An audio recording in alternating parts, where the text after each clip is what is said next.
Ils se vantent beaucoup sur la taille du coup de son engin. Et moi, j'ai vu des films de lui. Et j'étais là, oui, ça va quoi. C'est quoi, il m'aurait fallu une règle, un mètre. Dylan, je pense que elle est un peu en chapiteau. Oh là là, il aurait fallu même que je les dessine. Alors bizarrement, Simon, je pense qu'il est assez bien membré. J'imagine de la largeur chez Simon. Ouais. J'arrive pas à croire ce que je suis en train de faire. J'allais comparer ça à un petit boudin. Je sais pas comment.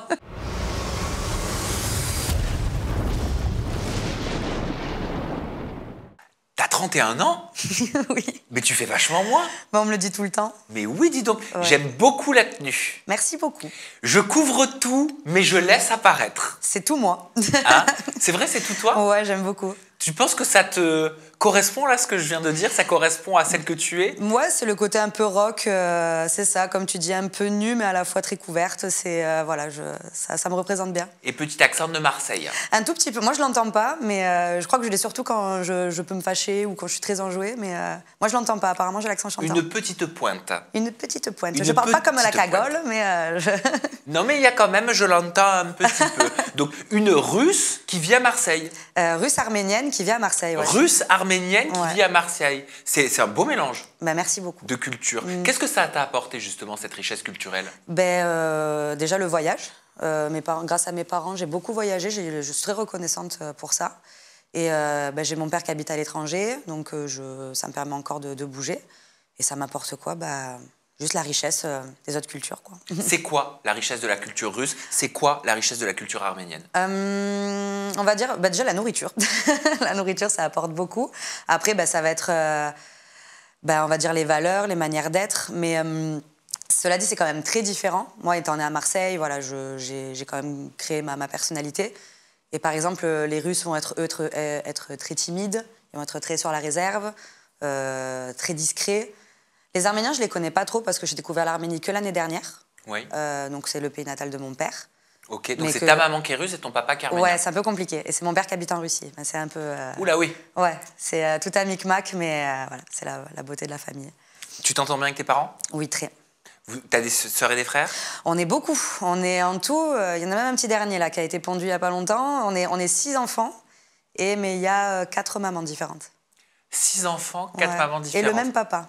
Et le même papa. Donc c'est le papa qui a eu 4 mamans différentes. 4 femmes différentes. 4 femmes différentes. Oui. Oui. Et les liens d'affiliation, etc., ça se passe bien Ça se quand passe il y a très différents bien. mariages?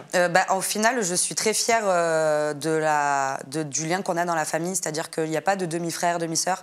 On est tous frères et sœurs. On est tellement proches. Je connais la mère de mon grand frère. Je connais très bien la mère de ma grande sœur. On s'aime très fort. On est très, très soudés. Et ça, je remercie mes parents de nous avoir permis d'être aussi proches les uns avec les autres. C'est vraiment, je sais pas comment dire, on est vraiment soudés. Et pourtant, on est complètement éparpillés dans le monde entier.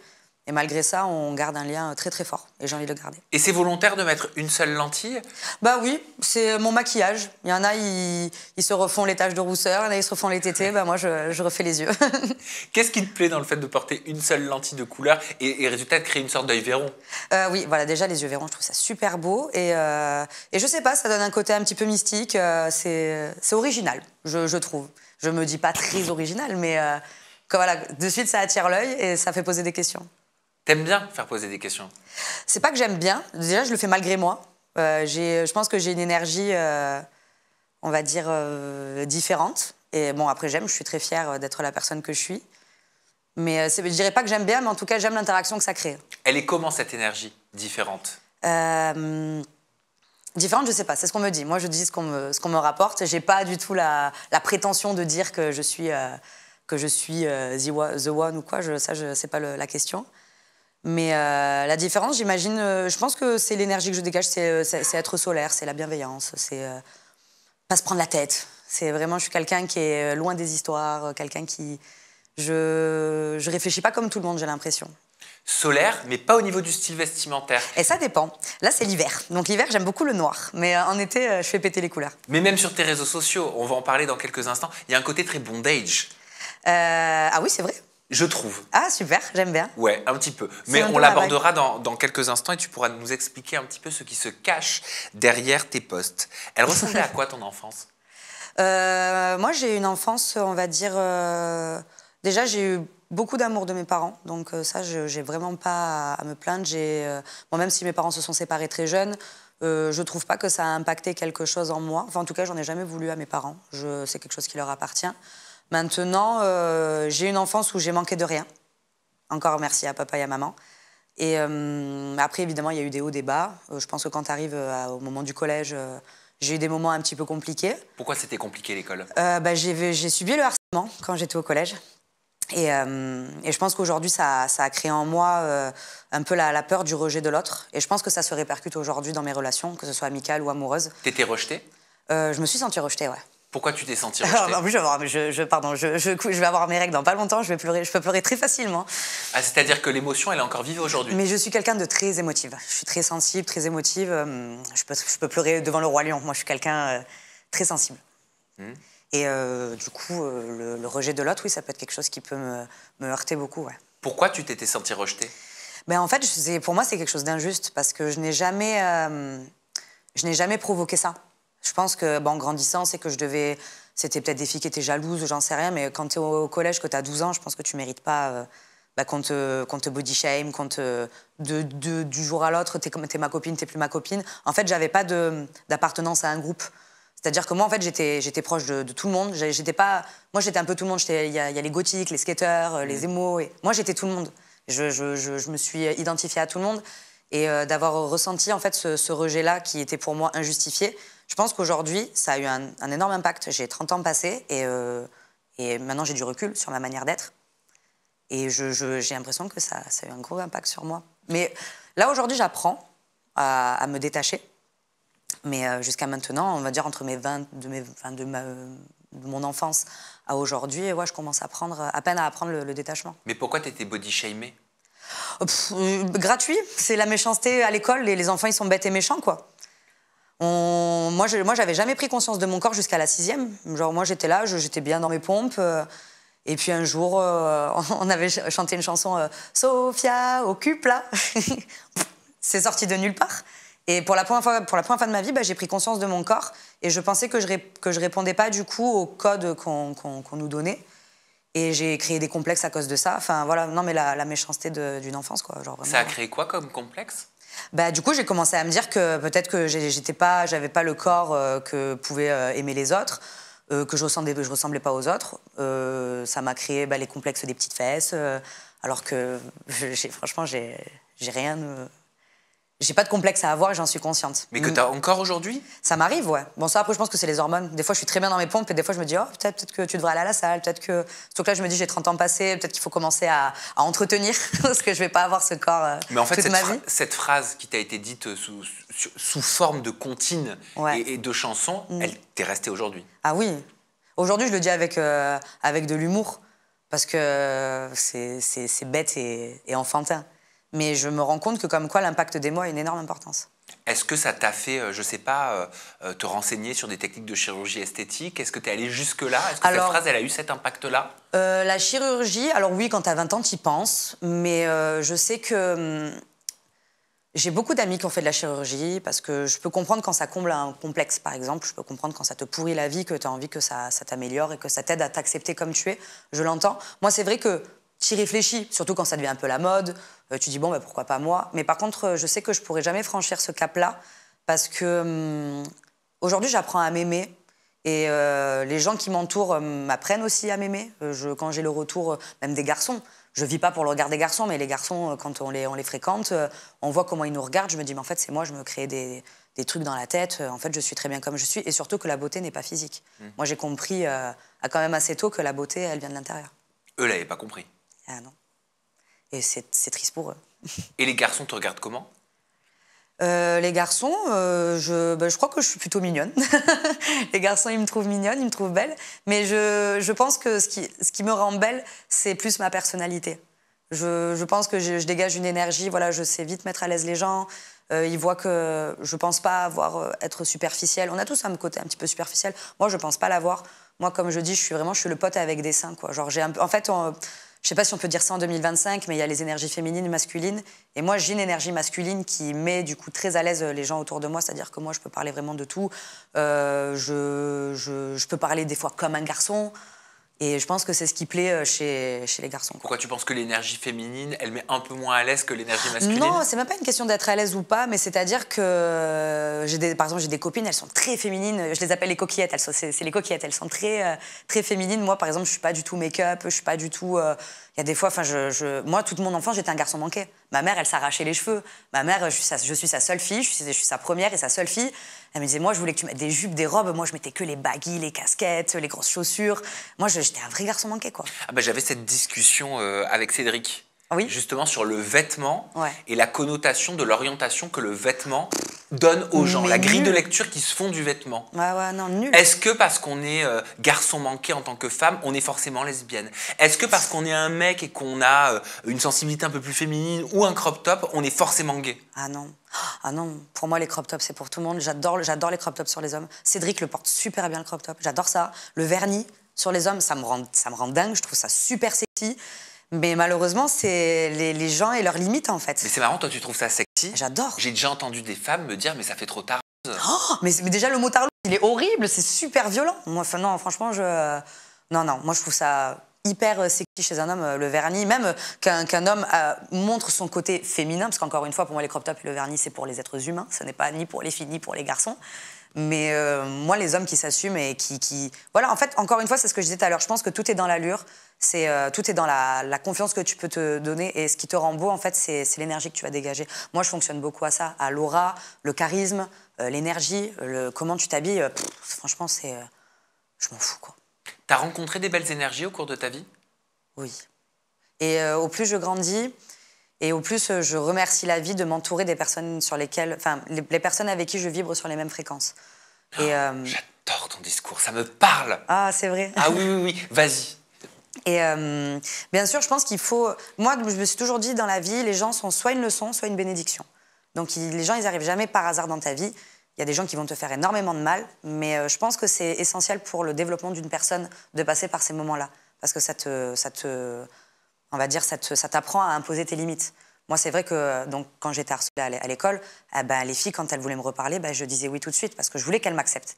Alors que j'acceptais l'inacceptable. Je veux dire, avec du recul. Mais en fait, j'étais jeune et je voulais qu'on arrête de me rejeter. Donc, je courais, je mendiais un peu l'amour de l'autre.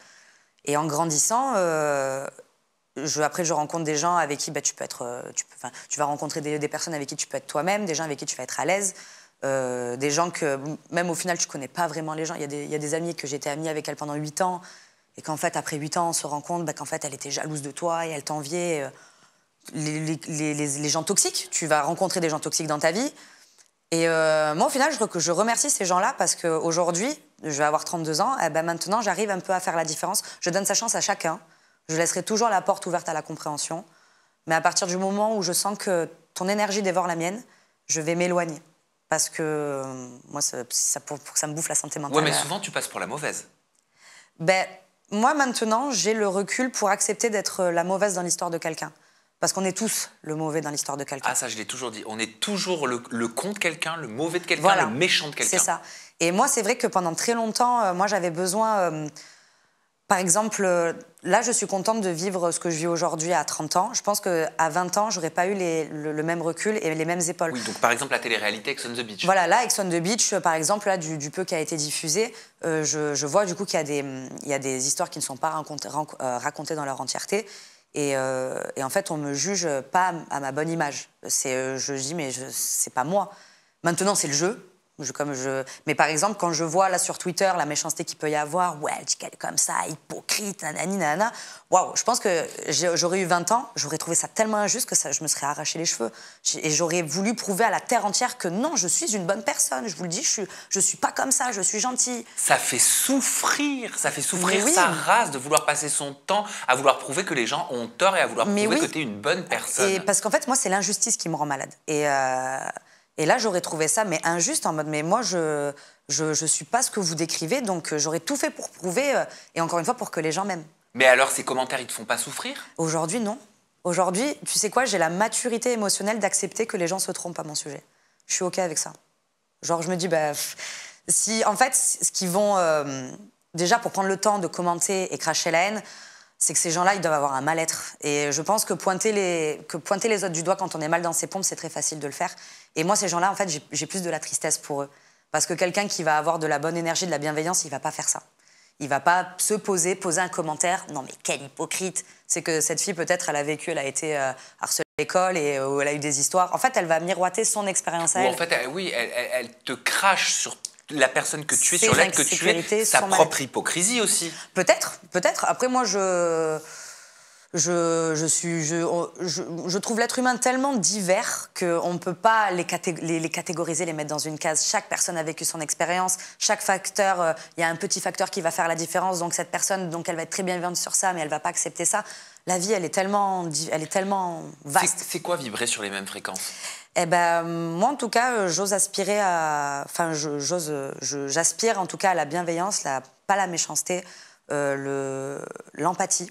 Moi, c'est quelque chose qui me bouffe encore la vie aujourd'hui, c'est que je suis tellement empathique que parfois, ça va être difficile pour moi par exemple, de prendre parti dans un litige, admettons, il va y avoir une discorde entre deux personnes, je vais entendre les deux sons de cloche, je vais comprendre les deux sons de cloche.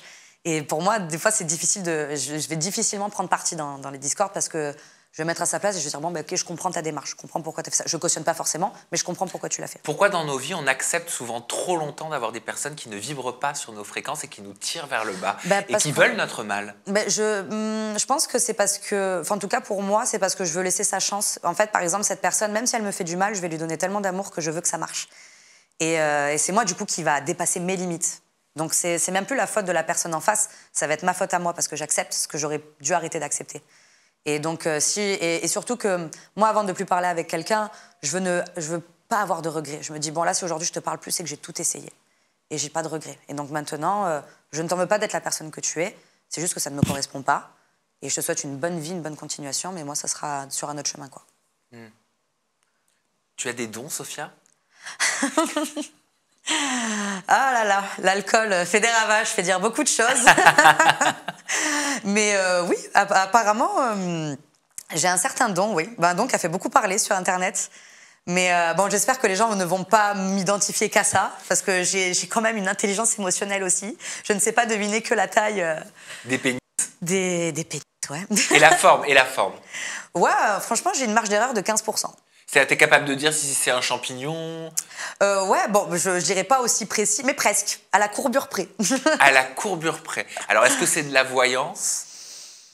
Les gens disent que c'est par rapport à mon expérience, et je peux même pas les contredire parce que j'ai de l'expérience. T'en as vu beaucoup? J'en ai vu. C'est quoi ton body count? J'en ai aucune idée, Sam. Je te dis la vérité, j'ai arrêté de compter il y a très longtemps. Je pourrais même pas te donner une fourchette. Je sais pas. T'as aucune idée? Non, j'ai aucune idée. Et en plus, j'ai eu des relations longues, mais je sais que quand je suis célibataire, je suis en totale roue libre et rien ne peut m'arrêter. On va regarder ce fameux extrait vidéo qui a tourné de partout sur les réseaux sociaux et après, j'ai un petit jeu pour toi. Oh là là. Et moi, quand je vois quelqu'un, je peux imaginer, mais au centimètre près, selon la morpho du mec, comment elle est sa queue. Ok. Moi, je pense que la tienne, elle a une taille complètement correcte, genre juste ce qu'il faut, qui tape là où il faut. Et je pense qu'elle a une largeur, mais qui est plus que la moyenne. Ok. Moi, je l'imagine comme ça. Est-ce que j'ai bon ou pas? Moi, je l'imagine comme ça. J'ai eu Cédric en interview aussi, Sophia, il m'a confirmé que t'avais eu tout bon. Bah ouais. En plus, tu le sais. Oui. Ah oui. Bah oui. Déjà, quand je l'ai vu, j'ai fait « Ah, comme je l'imaginais ». Voilà, parce que vous avez pratiqué. Alors, qu'est-ce qui fait, en voyant Cédric, que tu sais qu'elle a une taille normale, mais qu'elle est très large? En fait, il y a plein de gens qui m'ont dit « Mais comment tu sais ?» Donc les gens ils me disent « Oui, c'est l'expérience et tout ». Alors c'est faux, hein. Moi j'ai déjà vu des mecs hyper balèzes qui peuvent laisser croire que y a quelque chose... et je body shame absolument pas. Il y a des hommes avec des... Je n'ose plus que tu me regardes. Déjà. Mais parce que les gens vont dire ouais, qu'est-ce qu'elle a, la taille ça compte. Moi là, j'ai toujours dit la taille ça compte pas. J'ai eu des expériences tellement diverses et variées. J'ai eu des hommes qui rentraient pas forcément dans les codes de taille de pénis et qui savaient très bien s'en servir. Voilà, donc moi vraiment je body shame pas, mais en fait voilà, j'ai vu des hommes qui pouvaient laisser croire qu'ils avaient un gros pénis. Et finalement, pas tant que ça, quoi. Donc, mais qu'est-ce que tu regardes chez Cédric concrètement pour savoir la taille comment ils sont payés? Je sais pas, pour le coup, c'est le feeling, en fait. D'un coup, je vais regarder et je vais me dire, ah putain, je l'imagine comme ça. Et en fait, au début, c'est quelque chose que je gardais pour moi. Hein. Et en fait, c'est en me rendant compte, moi, donc du coup, quand je passais à l'acte avec ces hommes, et je me disais, bon, en fait, c'est comme je l'imaginais. T'as une apparition. Bah ouais. T'es une diseuse de bite aventure. Oh, j'ai pas envie qu'on me voit comme ça. On fait un petit jeu? Oh là là, ça va être drôle. Allez. Allez, on fait un petit jeu. Sophia, je vais avoir tout faux. Étant donné que t'es une diseuse de bite aventure, oh non. je te propose des profils de candidats de télé-réalité. Oh à toi de me dire quelle est la vision que tu as. Ok. Allez, on commence tout de suite, ça se passe ici. Non, on va voir la réponse après. Avec Adé Laurent. Ils se vantent beaucoup sur la taille du coup de son engin. Et moi, j'ai vu des films de lui. Et j'étais là, oui, ça va quoi. Et bah pourtant, c'est 23. Voilà, 23. Voilà. Ouais. Voilà, je savais plus si c'était 17 ou 23. Mais ça, je le sais parce que je l'ai eu en interview en toute intimité. Et en effet, tu as raison, il s'en vante. Oui. On poursuit avec un autre profil. Je crois que c'est dans ton interview que je l'ai vu. Ouais. Dylan Thierry. C'est quoi, il m'aurait fallu une règle. Un mètre. Dylan, je pense que elle est un peu en chapiteau. Je l'imagine un peu en chapiteau. Et oh là là, il aurait fallu même que je les dessine. Après, bon, encore une fois, peut-être que je me trompe complètement. J'ai l'impression qu'elle tourne un peu vers la droite. La sienne, je ne saurais pas dire pourquoi. Elle tourne un peu vers la droite et je l'imagine, ouais, un peu en chapiteau. Et après, la longueur, une longueur correcte, hein, franchement. On enchaîne avec Greg Yega. Comment tu l'imagines? Greg, je l'imagine pas si grande. Je l'imagine pas si grande. Et je l'imagine... non, en vrai, je n'arrive pas à croire ce que je suis en train de faire. Greg, non, je l'imagine assez fine, mais pareil, une taille correcte. Simon Castaldi. Alors, bizarrement, Simon, je pense qu'il est assez bien membré. J'imagine de la largeur chez Simon. Ouais. Nicolas Lodina. Nico, je l'imagine pas très grande. Nico. Une frite? Une bonne petite frite, ouais. Et enfin, Kevin Gage. Kevin Gage, je l'imagine pas très grande non plus. Kevin Gage, je pense que ça... J'allais comparer ça à un petit boudin. Je sais pas comment... Mais parce que je veux pas que ce soit pris comme de la moquerie, non, Kevin Gage, je l'imagine avec de la largeur, mais pas très longue. C'est vrai que depuis cet extrait, tu reçois des DM de mecs qui te demandent de deviner la taille de leur engin. Je vais faire payer les consultations. C'est comme les magiciens qui disent devine où elle est, devine où est la balle. Moi, je veux dire, on va mettre de l'argent sur la table et on va parier si j'ai bon ou pas. Non, mais c'est quand même assez dingue. Je veux dire, cet extrait a eu des conséquences. Oui. Des bonnes. Enfin, moi, je trouve ça drôle. En fait, ça, c'est vraiment mon côté bof. Il faut surtout savoir que là, j'étais grave en apéro. Je raconte pas ça à tout le monde. Non, mais c'est vrai, il faut dire ce qui est. C'était vraiment le plus gros apéro du tournage. Et je me rappelais même pas avoir dit ça. Mais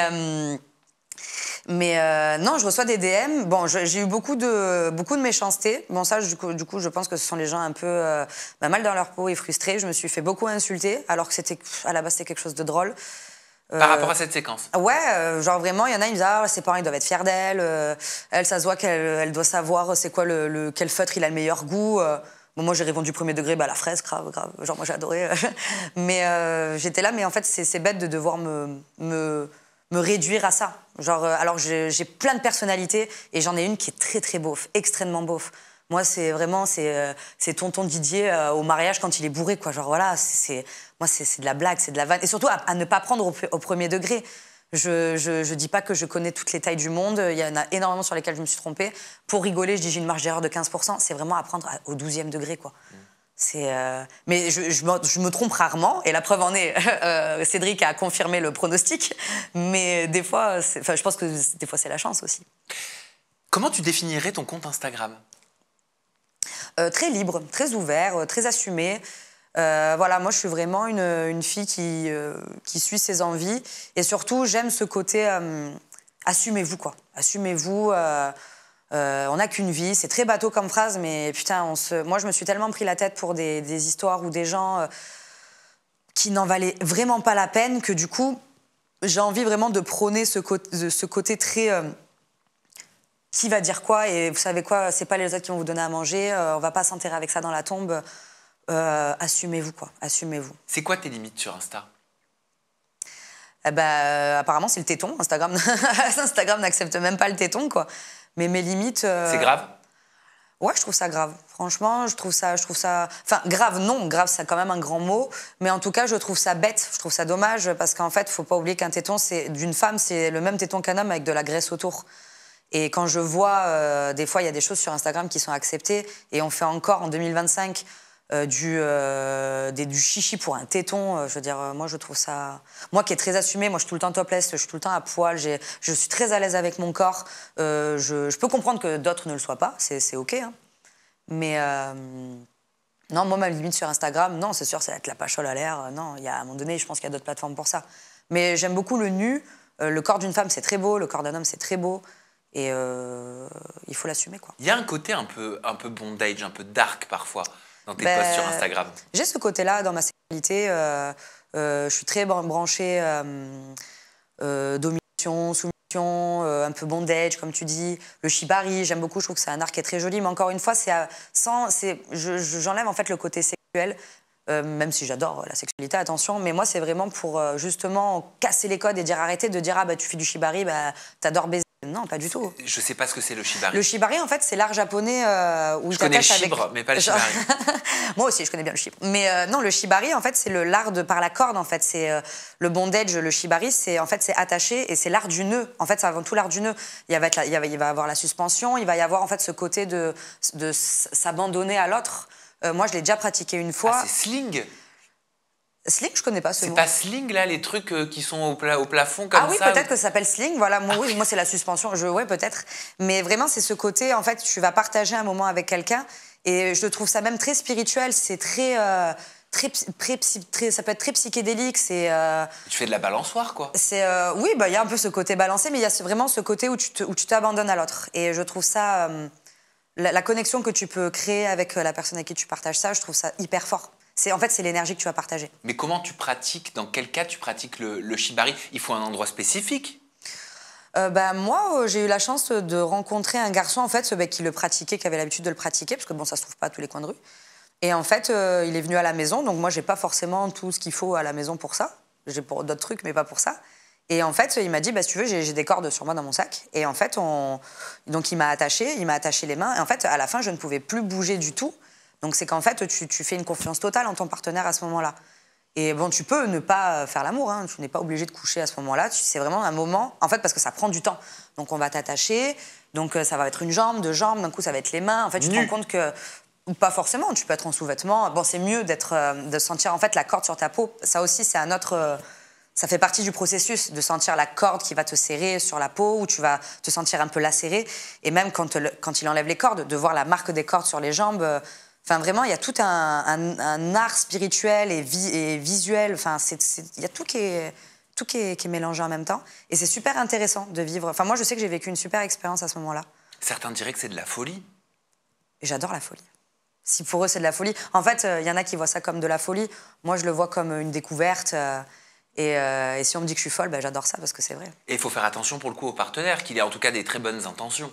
Oui, bien sûr, ne pas faire ça avec n'importe qui, ne pas donner sa confiance à n'importe qui. Moi, c'était un partenaire auquel j'avais extrêmement confiance. Je ne l'aurais pas fait avec n'importe qui, ça c'est clair. Et donc, après, vous pouvez avoir une relation intime Ça dépend comment il t'attache, mais j'imagine que oui.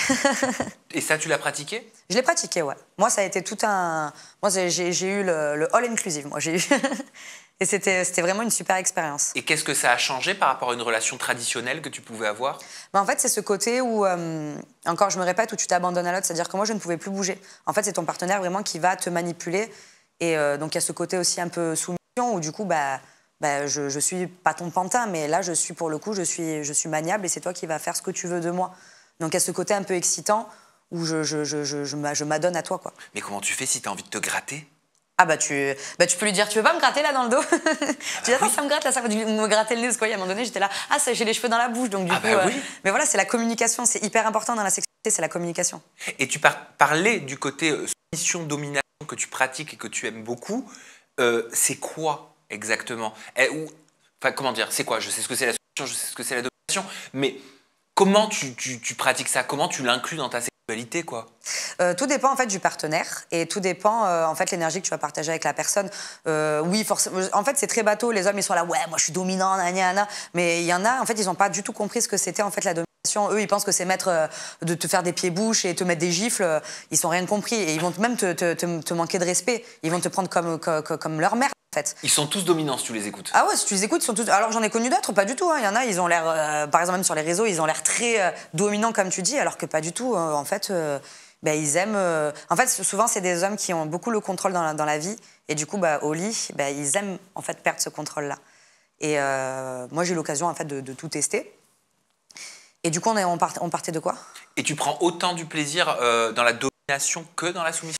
Moi, j'ai pratiqué les deux et moi, je prends plus de plaisir à la soumission et que... Ah oui, voilà, non, c'est ça que je disais. C'est les hommes, en fait, qui vont pratiquer la domination. Eux, ils vont voir... En fait, la plupart pêcheurs, ils ont été éduqués au porno, donc c'est vraiment la fille qui va être maltraitée, lui faire des marques sur le corps et lui cracher dessus. Et en fait, non, la domination, c'est tellement plus profond que ça. Déjà, c'est avant tout de la communication. C'est respecter les limites de l'autre. Et c'est encore même plus sexy de savoir que l'autre va t'écouter. Par exemple, il va faire quelque chose qui ne va pas me plaire, là, ça ne me plaît pas, ok, il n'y a pas de souci. Même, c'est très fou à dire, mais en fait, dans la domination, c'est la femme qui va mener le jeu. La femme soumise. Oui, mais c'est elle, comment? en fait. En fait, c'est elle qui va... comment expliquer? Parce qu'en fait, j'ai peur de... Je vais m'étaler, parce qu'il y a tellement à dire. Après, il y a eu des films sur ça, 50 nuances degrés. Hein.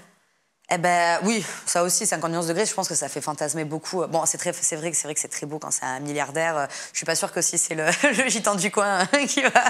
Mais oui, c'est romancé, tu veux dire. Oui, c'est très romancé, mais j'ai trouvé ça très intéressant de voir ce film parce qu'encore une fois, c'est la femme qui décide. Et ça, il faut pas l'oublier. C'est l'homme qui domine, mais c'est la femme qui décide. Mais elle décide comment, alors qu'elle est dominée? Eh ben, encore une fois, en parlant, en communiquant. J'ai pas d'autres mots en fait, je peux pas mieux l'expliquer. Donc la domination, tu nous expliques que ce n'est pas l'acte de faire subir quelque chose. Voilà, exactement. En fait, c'est si la femme demande à subir quelque chose, c'est qu'elle l'a demandé, elle l'a choisi. Oui, je veux bien que tu me craches dessus, oui, je veux bien que tu me gifles, à hauteur que je te dis, il y a le save word, c'est le mot que tu vas dire quand tu veux que ça s'arrête. Genre tomate. Admettons, oui, anaconda, j'en sais rien, tu dis ce que tu veux.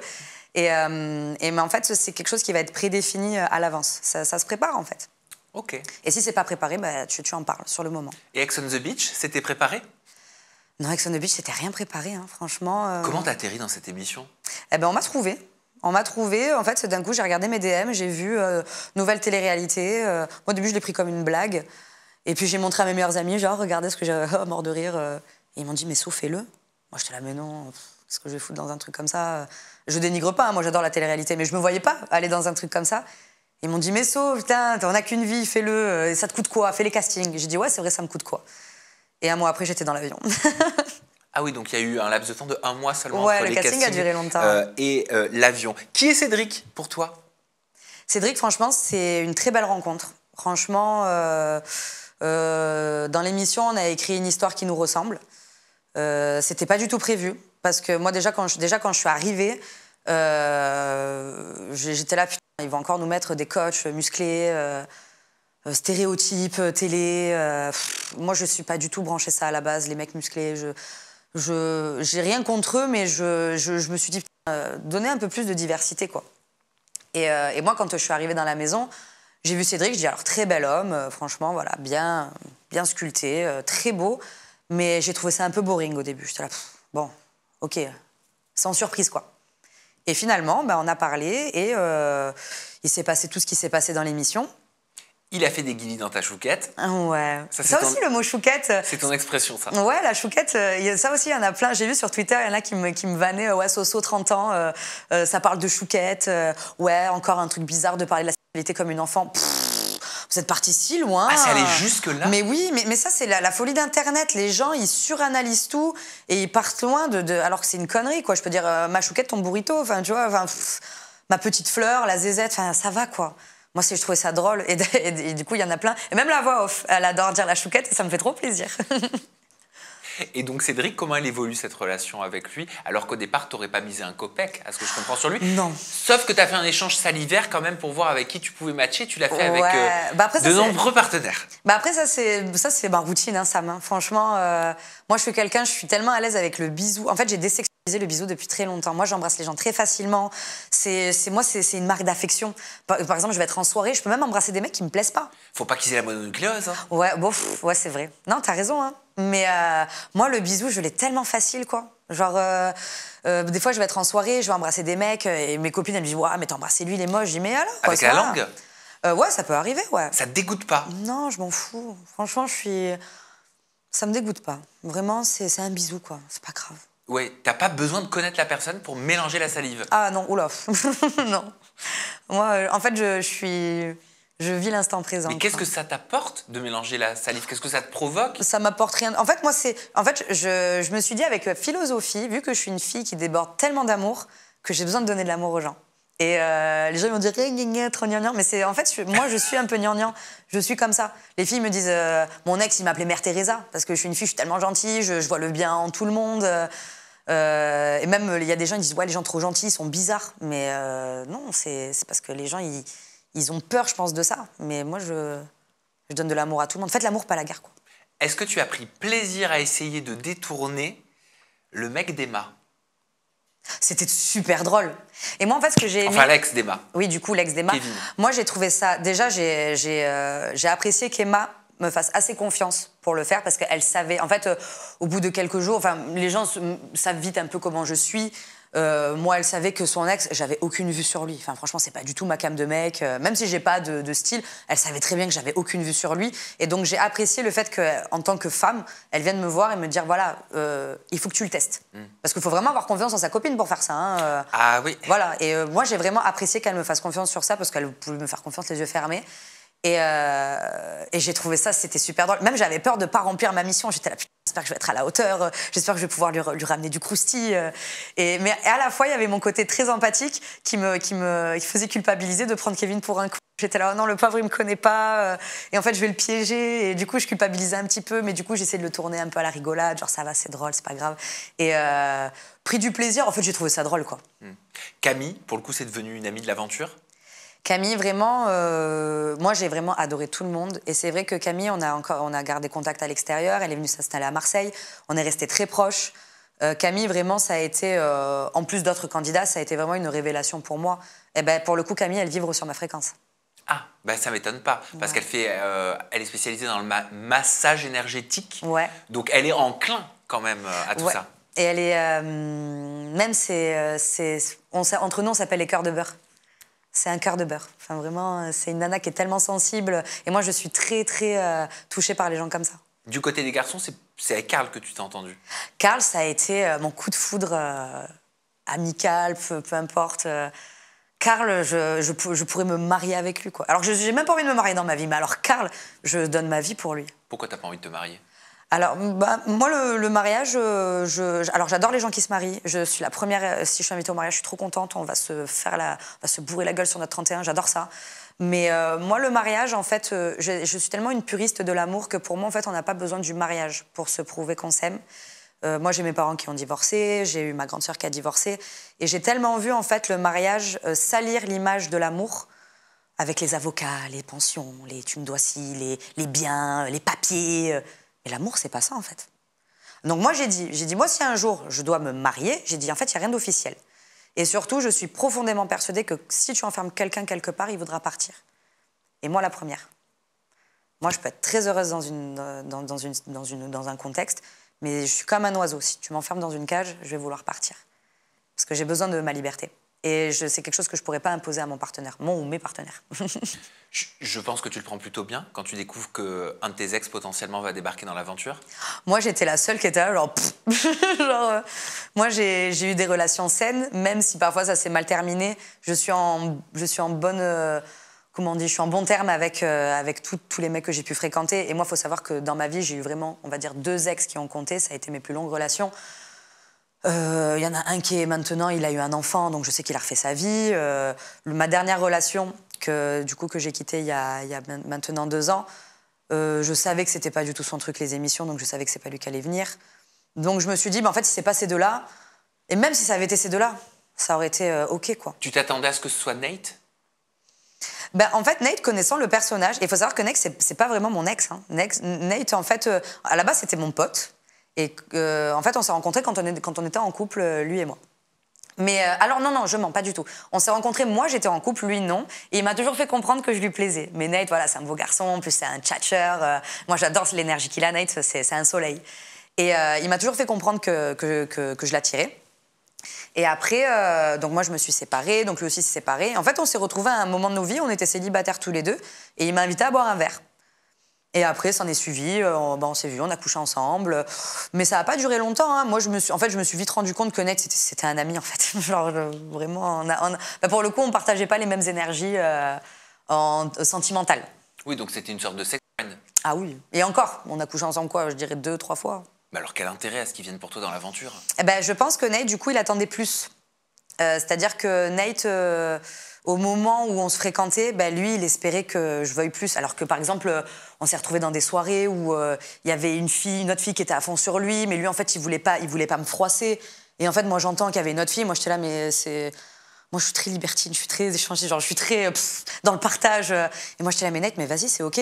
Non, mais parce que moi, en fait, je veux que tu me dises que tu me veux que moi. J'ai dit, mais je veux pas que toi, donc... Ah, donc tu voulais pas d'un couple exclusif ? Non, et surtout que Nate, après avoir couché avec lui, en fait, je me suis rendu compte que c'était mon... Même, c'est devenu un ami, quoi. Vraiment, Nate, je le porte dans mon cœur. Je l'aime d'un amour...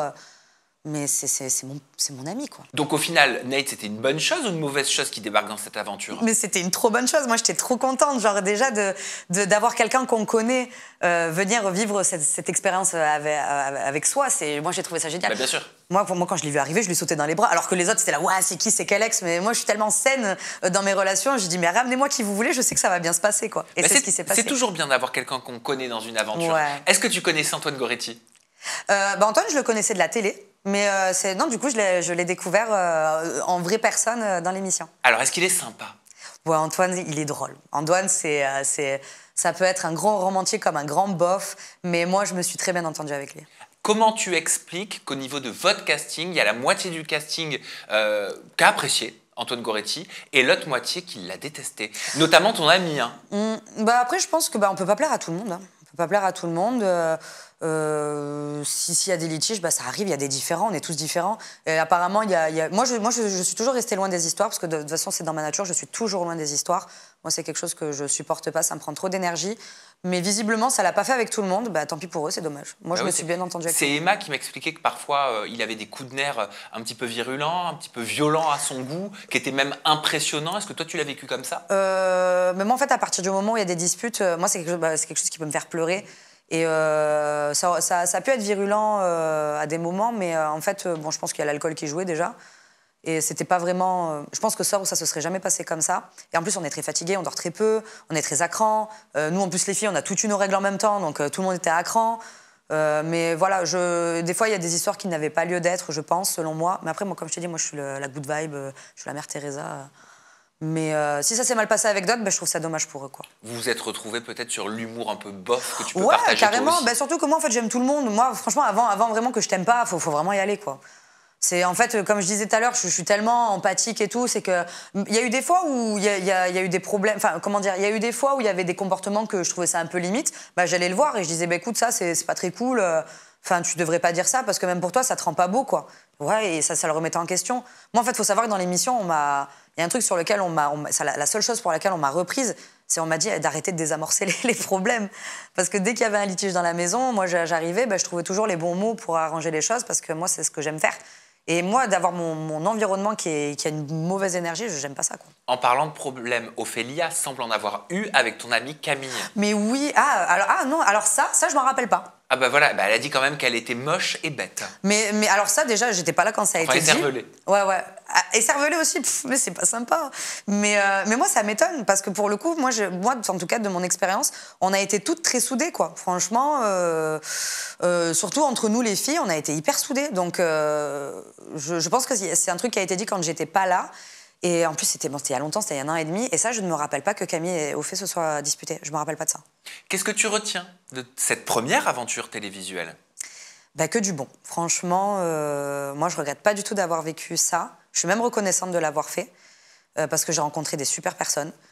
Même, c'est unique comme expérience. Moi qui regarde la télé-réalité depuis que je suis petite, là, quand j'étais au milieu de cette vie-là et que je savais ce qui se passait, j'étais là, waouh, c'est cool. Franchement, t'as de la chance d'être ici. Et j'étais très reconnaissante. Moi, j'en garde que du bon. J'ai vécu une expérience super. Moi, je t'appelle Sophia depuis le début de l'interview et je crois que t'aimes pas ça en plus. Bah, quand on m'appelle Sophia, c'est qu'on est fâché, quoi. Ah, donc j'aurais dû t'appeler Soso. Mais c'est la première fois, je t'en tiendrai par rigueur, Sam. C'est gentil, merci beaucoup. Soso, on te retrouve sur les réseaux sociaux. Alors déjà, on te retrouve dans Ex on the Beach, oui. sur MTV et Paramount+. Mais si on veut apprendre à te connaître un petit peu plus intimement, ce sera au travers de tes réseaux sociaux. Oui. Ton compte Instagram, c'est so avec 2 O _ MEOTBFR. Oui, que j'ai changé du coup à la base, ça a toujours été Soméo. Et bon, bah, la coïncidence marche bien. En fait, c'est aussi les initiales de Ex on the Beach, donc j'ai adapté à Ex on the Beach. Ah, mais j'avais même pas calculé, moi. Ouais, mais parce que à la base, mon Instagram, c'est Soméo. Comme le chat, c'est Méo, c'est ma patte artistique.